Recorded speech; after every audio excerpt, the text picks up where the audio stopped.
Halo teman-teman, apa kabar? Semoga kalian semua sehat dan penuh semangat hari ini.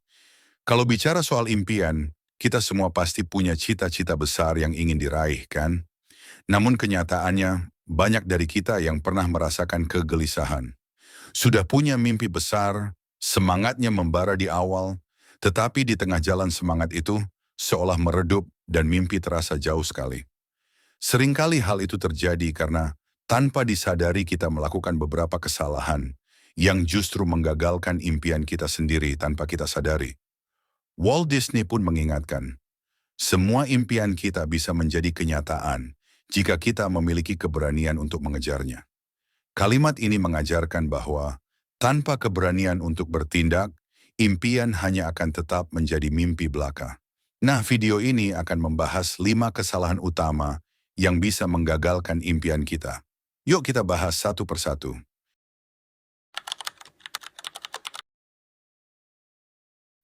Pertama, kesalahan yang sering terjadi adalah tidak berkomitmen penuh pada impian. Kadang kita punya impian seperti membangun usaha sendiri, menulis buku, atau melanjutkan kuliah di jurusan impian. Di awal, kita mungkin semangat sekali menyusun rencana atau mendaftar di mana-mana. Tapi selanjutnya, komitmen mulai turun. Contohnya, misalnya kita berencana membuka usaha online. Kita daftar di beberapa platform, baru beberapa minggu sering unggah produk, lalu mulai malas karena belum lihat hasil instan. Orang-orang yang sukses justru sering memberikan komitmen 100% pada tujuan mereka. Tanpa komitmen kuat, impian kita mudah sekali terhenti hanya karena hambatan kecil. Komitmen juga berarti disiplin dan tanggung jawab. Bayangkan kita ingin jadi juara lomba lari, tapi latihan hanya ketika sedang mood bagus atau cuaca cerah. Tentu tidak akan maksimal, kan? Tanpa komitmen penuh, kita gampang tergoda bolos latihan karena alasan sepele. Sebaliknya, punya komitmen penuh artinya kita tetap berusaha di saat malas sekalipun. Steve Jobs pernah mengingatkan bahwa satu-satunya cara melakukan pekerjaan hebat adalah dengan mencintai pekerjaanmu. Dari kutipan ini kita belajar bahwa jika kita mencintai impian kita, kita akan secara alami memberikan 100% usaha. Misalnya, ada teman saya yang ingin jadi barista handal. Ia menyempatkan diri berlatih membuat kopi setiap malam meski sudah lelah kerja, karena ia tahu inilah komitmennya. Coba bayangkan kalau dia setengah hati menjalani latihan, pasti kemajuannya sangat lambat. Jadi, bagaimana cara meningkatkan komitmen? Mulailah dengan menegaskan niat setiap hari. Misalnya, buat to-do list harian yang mencakup langkah kecil menuju impian. Kalau terhambat, ingat lagi alasan kenapa dulu mulai. Lihat contoh nyata. Banyak atlet sukses selalu ingat tujuan mereka bahkan di saat lelah. Begitu juga kita harus. Hilangkan pikiran menunda, prokrastinasi, dan pangkas zona nyaman. Kalau perlu, ceritakan impian kita kepada teman atau keluarga, sehingga kita merasa bertanggung jawab. Dengan begitu, meski tantangan datang, kita akan tetap berkomitmen melangkah. Bila komitmen kita kuat, proses mewujudkan impian jadi lebih mulus dan terhindar dari banyak gangguan.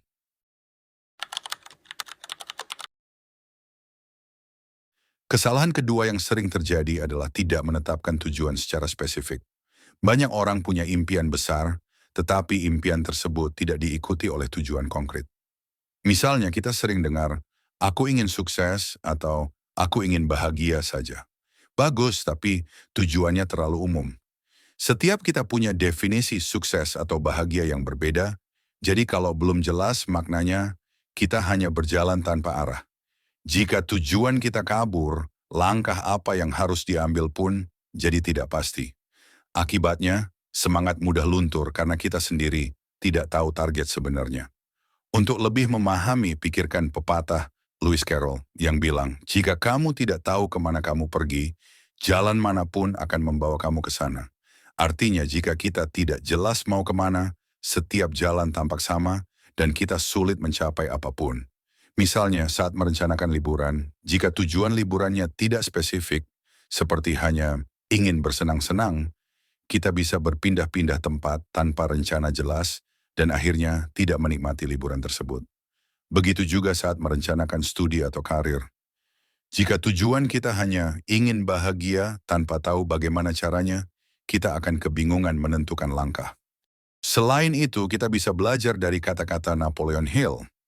Titik awal dari semua pencapaian adalah keinginan yang berdenyut tajam. Ini menegaskan, impian harus diikuti oleh keinginan kuat dan tujuan yang detail agar tercapai. Jadi, setiap kali menentukan mimpi, rincilah detailnya, buat target jangka pendek, jangka menengah, dan jadwalkan pencapaiannya. Misal, jika ingin buka bisnis kuliner, tentukan menu andalan dulu, kemudian target lokasi, anggaran, sampai target penjualan per bulan.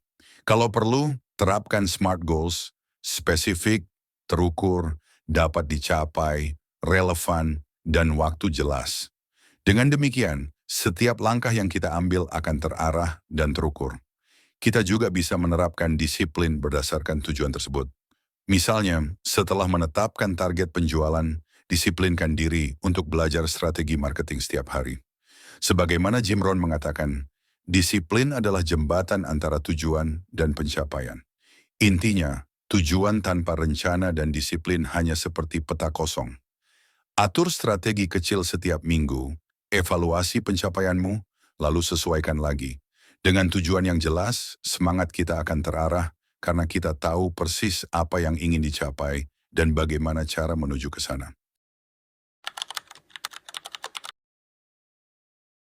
Setelah berkomitmen dan membuat tujuan spesifik, banyak orang tiba-tiba merasa takut gagal. Pikiran negatif sering muncul. Apa aku benar-benar sanggup melakukan ini? Atau, orang lain pasti lebih hebat. Keraguan seperti ini adalah salah satu kesalahan fatal yang dapat menggagalkan impian kita. Jika kita terus meragukan diri sendiri, kita tidak akan memaksimalkan potensi yang ada. Padahal, sudah banyak bukti bahwa kemampuan yang belum tampak bisa saja ada jika kita mau mencoba.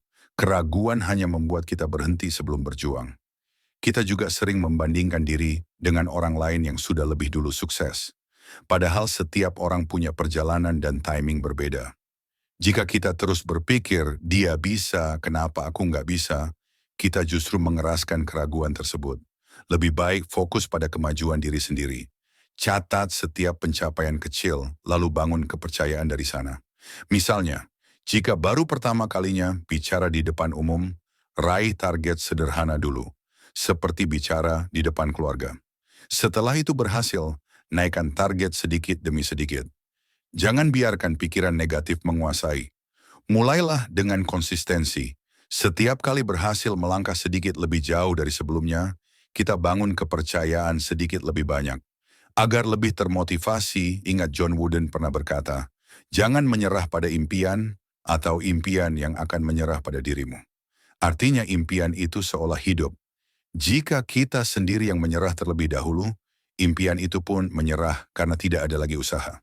Jangan sampai keraguan membuat kita bertekuk lutut sebelum pertarungan dimulai.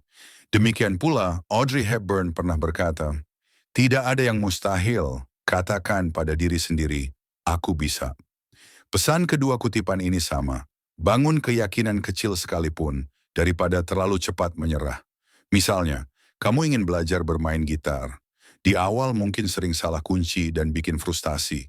Jika kamu langsung bilang, aduh, aku memang nggak berbakat dan berhenti latihan, tentu kita tidak akan pernah menjadi gitaris. Namun jika kamu berpikir, wah lumayan ngerti sedikit soal akor, besok coba lagi pelan-pelan, maka setidaknya setiap hari ada kemajuan kecil. Begitu terus sampai akhirnya kamu bisa memainkan lagu sederhana. Inilah proses mengikis keraguan dengan tindakan kecil.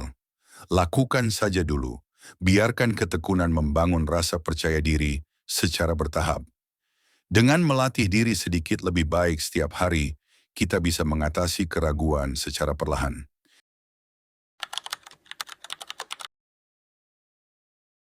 Kesalahan keempat adalah terlalu sering memberi alasan dan menyalahkan keadaan. Ini adalah jebakan yang sangat umum terjadi tanpa kita sadari. Bila kita gagal mencapai sesuatu atau menemui hambatan, kita sering tergoda mencari kambing hitam dari luar. Harusnya ujiannya sudah mulai siang, kok digeser jadi pagi? Hari ini polusi tinggi, energiku berkurang. Aku nggak promosi karena masih belum rezeki. Dengan kebiasaan ini, kita malah menutup mata dari hal yang sebenarnya bisa kita perbaiki, diri kita sendiri. Kebiasaan mencari alasan membuat kita tidak mau introspeksi diri dan memperbaiki kelemahan kita. Akibatnya, impian kita bisa saja berhenti begitu saja di tempat. Misalnya, kamu ingin membaca satu buku dalam sebulan. Suatu hari target gagal karena kamu tergoda menonton film atau diganggu media sosial. Kita mungkin langsung bilang, soalnya kemarin jadwalku berubah. Padahal sebenarnya kita bisa menyesuaikan diri. Daripada menyalahkan situasi, lebih baik introspeksi. Apakah kamu perlu membuat jadwal tetap? Atau meminimalisir gangguan saat baca? Dengan begitu, kita mencari solusi dan tumbuh. Begitupun saat diet gagal sekali karena acara keluarga. Alih-alih menyalahkan makanan enak itu, kita bisa cari strategi. Mungkin bawa bekal sehat sendiri ke acara mendatang. Kendalikan diri untuk berhenti mengeluh dan mulai mencari solusi. Sebagai analogi, bayangkan seorang pelari maraton yang tersandung dan jatuh. Jika ia bangkit lagi dan terus berlari, besar kemungkinan dia menyelesaikan lombanya. Namun jika dia memilih duduk menunggu pertolongan, dia telah menyerah sebelum menyelesaikan perjalanan. Begitu juga kita, setelah terjatuh dalam proses meraih impian, segera bangkit, belajar dari kesalahan, dan melanjutkan langkah. Coba evaluasi diri setiap kali tergoda membuat alasan. Apa yang bisa kubenahi saat ini? Dengan fokus memperbaiki, bukan menyalahkan, kita lebih mungkin terus maju dan menghindari stagnasi.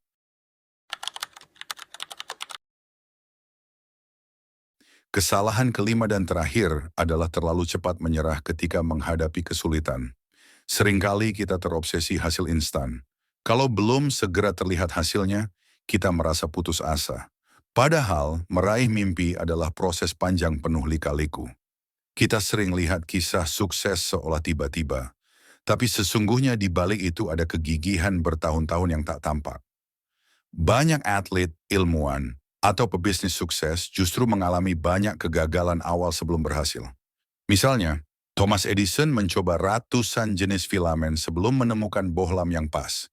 Kalau dia menyerah kedua atau ke-100, kita mungkin tak kenal lampu pijar hari ini. Mari kita ambil inspirasi dari Earl Nightingale. Jangan pernah menyerah pada impian hanya karena waktu yang dibutuhkan untuk mencapainya. Bagaimanapun juga waktu akan berlalu. Kutipan ini mengingatkan kita bahwa waktu akan terus berjalan. Jadi lebih baik gunakan waktu itu untuk terus berjuang, daripada pasrah begitu saja.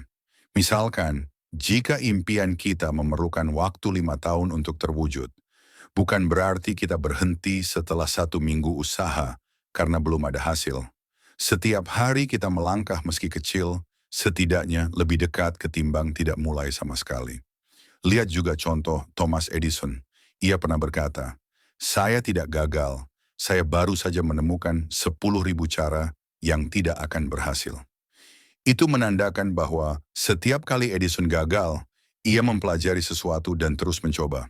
Bayangkan jika Edison menyerah setelah kegagalan pertama, kita mungkin tidak akan menemukan lampu pijar yang menerangi dunia. Banyak kisah sukses serupa. Penulis terkenal pasti pernah menolak draft pertama mereka. Wright bersaudara bahkan sempat terjatuh berkali-kali sebelum pesawat mereka akhirnya terbang. Beda orang sukses terletak pada ketekunan mereka. Jadi, tahan godaan untuk menyerah. Setiap kali kita jatuh, ingatlah bahwa kita 1 langkah lebih dekat menuju keberhasilan dibanding yang kita pikirkan. Sekarang sudah kita bahas 5 kesalahan tersebut. Ayo renungkan. Mana saja di antara poin-poin tadi yang selama ini sering kita lakukan tanpa sadar? Apakah kita kurang komitmen, tidak cukup jelas tujuan, terlalu mudah ragu, sering memberi alasan, atau suka menyerah terlalu cepat? Dengan menyadari pola-pola ini, kita bisa mulai berubah. Ambil satu tindakan kecil hari ini untuk memperbaikinya. Misalnya, mulai tentukan satu tujuan spesifik mingguan, atau lawan satu pikiran negatif dengan aksi nyata. Ceritakan pengalamanmu di kolom komentar. Misalnya, kesalahan nomor berapa yang paling sering kamu alami dalam mengejar mimpi. Dengan berbagi cerita, kita semua bisa saling belajar dan saling menyemangati. Sekali lagi, terima kasih teman-teman sudah menonton hingga akhir. Semoga obrolan santai ini memberi insight baru dan semangat untuk terus mengejar impian. Jika kalian merasa video ini bermanfaat, jangan lupa untuk like, subscribe, dan share ke teman-teman agar lebih banyak yang termotivasi. Jangan ragu untuk memulai dengan langkah kecil karena perjalanan 1000 mil selalu dimulai dari langkah pertama. Sampai jumpa di video selanjutnya. Tetap semangat dan jangan berhenti berusaha menuju mimpi kalian. Salam sukses dan terus berjuang.